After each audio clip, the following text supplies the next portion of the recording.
और आज हम देखेंगे साकामोटो डेज के एपिसोड नंबर 5 को। इसके पिछले एपिसोड्स की लिंक आपको डिस्क्रिप्शन में मिल जाएगी। तो चलिए जानते हैं इसकी आगे की कहानी को बिना किसी देरी के। एपिसोड की शुरुआत में हम ओबिगुरो और लू की फाइट देखते हैं। लू को चढ़ गई थी, लेकिन फिर भी वो काफी अच्छा लड़ रही थी। अगर हर 10 सेकंड में वो ओबिगुरो को नहीं छुएगी तो उसके आदमी शिन को मार देंगे। लू अपनी चोटी से भी ओबिगुरो को टच करती है, जो देख शिन चिल्लाता है कि इस बात को मजाक में मत लो। लू एक बोतल और पीती है और अब तो ओबिगुरो उसे छू भी नहीं पा रही थी, लेकिन लू ओबिगुरो को पीट देती है। ओबिगुरो कहती है कि चलो अब मुझे मारने की कोशिश करो। लू बोलती है कि मैं तुम्हें नहीं मारना चाहती, क्योंकि ये उनकी फैमिली का रूल नंबर 1 है। ओबिगुरो पूछती है कि कौन सा रूल, जिस पर लू बताती है कि इस रूल को उनकी पूरी फैमिली फॉलो करती है। साकामोटो, शिन, इओई और हाना भी, वो सब उसकी फैमिली है और वो उनसे बहुत प्यार करती है। ओबिगुरो बोलती है कि तुम्हारा तो साकामोटो फैमिली से कोई कनेक्शन भी नहीं है। ये सुन लू बहुत गुस्सा हो जाती है, लेकिन ओबिगुरो को जोर से नहीं मारती। अब अचानक ही लू का सारा नशा उतर जाता है और वो सोचने लगती है कि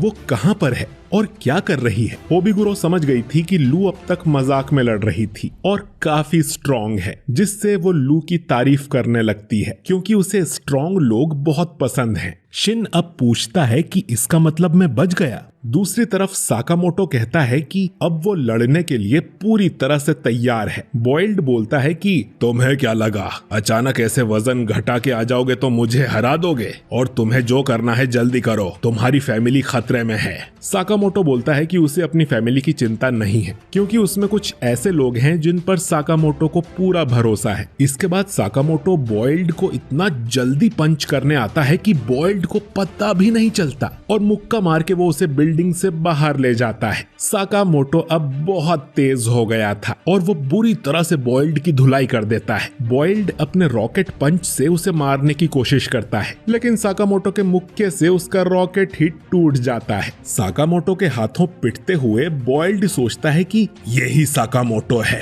सबसे महान हिटमैन। वो उस पर अपने बॉल बॉम्ब्स भी फेंकता है, लेकिन साकामोटो उन सभी बॉम्ब्स को हाथ से पकड़ लेता है और उनसे बॉइल्ड को एक धमाकेदार पंच मारता है। और बॉइल्ड सोच रहा था कि 5 सालों बाद भी ये इतना पावरफुल कैसे है। साकामोटो अब कहता है कि तुम काफी स्ट्रॉन्ग हो बॉइल्ड, मैं भी रिटायर होने से पहले अपनी ताकत का इस्तेमाल लोगों को चोट पहुंचाने में करता था, लेकिन फिर मैंने एक फैसला किया कि अपनी ताकत का इस्तेमाल उन लोगों को प्रोटेक्ट करने में करूंगा जिन्हें मैं प्यार करता हूं, और अब यही मेरी ताकत का असली सोर्स है। इसके बाद हम एक बड़े से झूले को देखते हैं जिसमें एक कपल बैठा हुआ था। इसके बाद साकामोटो और बॉइल्ड भी उड़ते हुए एक झूले में आकर बैठ जाते हैं। बॉइल्ड अब साकामोटो से कहता है कि मैं तुम्हारे बारे में सही था, तुम सच में सबसे बड़े सिग्मा मर्द हो। इतना कहकर वो लड़ाई हार जाता है। दूसरी तरफ एओई को होश आता है। वो शिन से पूछती है कि वो लोग यहाँ पर कैसे आ गए,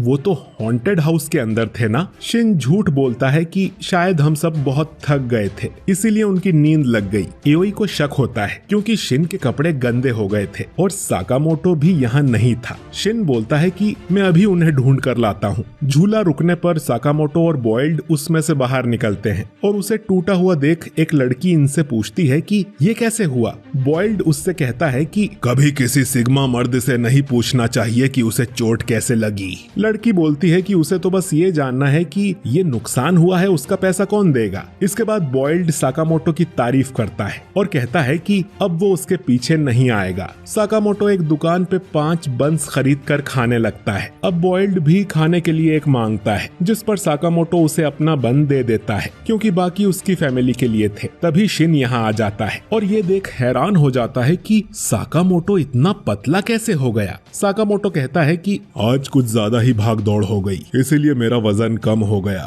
बॉइल्ड पूछता है कि अब तुम क्या करोगे, तुम्हारे सर पे इनाम जो लगा है, डोंडेनकाई उसे मारने और भी आदमी भेजेगा। लेकिन तभी साकामोटो को एओई दिखती है, जिसने इनाम वाली सारी बात सुन ली थी। वो तीनों को फूड कोर्ट में बैठाकर उनसे सारी बात पूछती है। वहीं लू और ओबिगुरो हाना के साथ बुढ़ी के बाल खाने जाती हैं। साकामोटो अब एओई को सच बता देता है कि उसके सिर पे इनाम लगा हुआ है और आज ही कई सारे हिटमैन उसे मारने की कोशिश कर चुके हैं। ये सुन एओई गुस्सा हो जाती है क्योंकि साकामोटो ने इतनी बड़ी बात उससे छुपाई। साकामोटो अब डर के छुप जाता है तो बॉयल्ड उसकी जगह पर बोलता है कि साकामोटो बस चाहता था कि तुम लोग आज का दिन अच्छे से एंजॉय करो बिना किसी चिंता के। एओई अब बॉयल्ड को धमकी देती है कि वो साकामोटो को मारने की कोशिश ना करे, जिस पर बॉयल्ड तुरंत ही मान जाता है। एओई अब साकामोटो को उनका फैमिली रूल नंबर 6 याद दिलाती है कि वो एक दूसरे से कोई झूठ नहीं बोलेंगे और कोई बात नहीं छुपाएंगे, तो जल्दी जाकर इस इनाम वाली प्रॉब्लम का सफाया करो, जिसके लिए साकामोटो मान जाता है। इसके बाद पार्क में परेड होने लगती है जिसे ये सब देखने जाते हैं। शिन साकामोटो से पूछता है कि वो लोग अब क्या करेंगे। साकामोटो कहता है कि जिसने भी उसके सिर पे इनाम लगाया है इन्हें उसे ढूंढना होगा। बॉयल्ड कहता है कि ये बात डोंडेनकाई के बॉस को पता हो सकती है, लेकिन उन्हें नहीं पता कि उनका बॉस कहां पर है और न ही इस काम में वो साकामोटो की कोई मदद करेंगे। इसके बाद दोनों इन्हें गुड बाय कर यहाँ से चले जाते हैं। अब अगले दिन साकामोटो, लू और शिन एक वीडियो रेंटल स्टोर में जाते हैं। हम देखते हैं कि साकामोटो कल से इतना ज्यादा खा रहा था कि उसने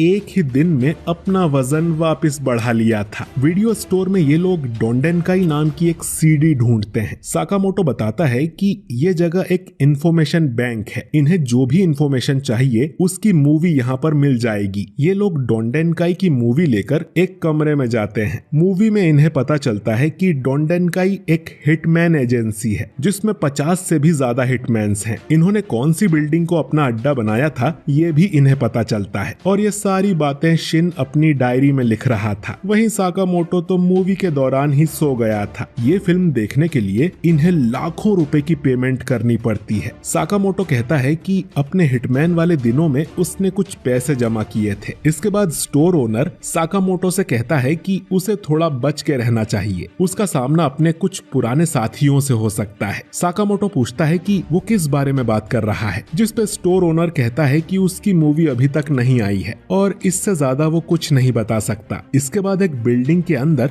हम ऑर्डर ग्रुप को देखते हैं जो कि खाना खा रहे थे, जिसमें हियो नागुमो से पूछता है कि क्या ये सच है कि तुम साकामोटो से मिलने गए थे। नागुमो बोलता है कि साकामोटो का तो मैंने नाम भी नहीं सुना, पता नहीं वो कहाँ होगा। जो सुन हियो गुस्सा हो जाता है। शिशिबा उसे शांत रहने को कहता है क्योंकि जल्द ही उनका मास्टर यहाँ आने वाला है। हियो अब चाकू निकालते हुए कहता है कि मुझे इस नागुमो पर बिल्कुल भरोसा नहीं है। नागुमो उसका चाकू अपने कांटे से रोक लेता है कि मेन डिश को आने दो फिर चाकू निकालना। ओसारागी नाम की लड़की शिशिबा से कहती है कि वो खिचड़ी ना खाए। शिशिबा अब हेड शेफ को अपने पास बुलाता है और उसको बार बार स्टैब करते हुए कहता है कि खिचड़ी में प्याज डालने को किसने कहा था। तभी इरिया नाम का एक बुढ़ा आदमी इनके पास आता है जो कि जेएए का कम्युनिकेशन कोऑर्डिनेटर है और कहता है कि ऑर्डर ग्रुप के सभी लोगों से मिलकर मुझे बहुत खुशी हुई। हियो बताता है कि उनमें से 4 लोग यहाँ नहीं आए हैं। शिशिबा कहता है कि उन 3 लोगों का तो समझ आता है, लेकिन उस बुढ़े ताकामुरा को तो यहाँ आना चाहिए था। नागुमो बोलता है कि वो बिजी होगा, जिस पर शिशिबा कहता है कि बुढ़ापे में उसकी याददाश्त कमजोर हो गई होगी। इरिया अब इन्हें इनका नया मिशन देता है। एक अनजान किलर है जो कि उनके एसोसिएशन के हिटमैन्स को मारता फिर रहा है। अब तक 30 ऐसे हादसे हो चुके हैं, तो जेएए चाहता है कि ऑर्डर इस अनजान किलर को जल्दी से जल्दी खत्म करे। दूसरी तरफ साकामोटो, शिन और लू डोंडेनकाई के अड्डे पर पहुंच जाते हैं और चुपके से अंदर जाने का प्लान बनाते हैं। अंदर हम 2 लोगों को देखते हैं जो कि साकामोटो की ही बातें कर रहे थे कि उसके सिर पे कितना बड़ा इनाम है, उसने बॉयल्ड को भी हरा दिया है। शिन अब ऊपर से आकर एक आदमी को बेहोश कर देता है और फिर साकामोटो भी दूसरे आदमी को जोर से मुक्का मार के सुला देता है। लू अब पूछती है कि उनका बॉस कहाँ पर होगा, जो सुन शिन चिल्लाता है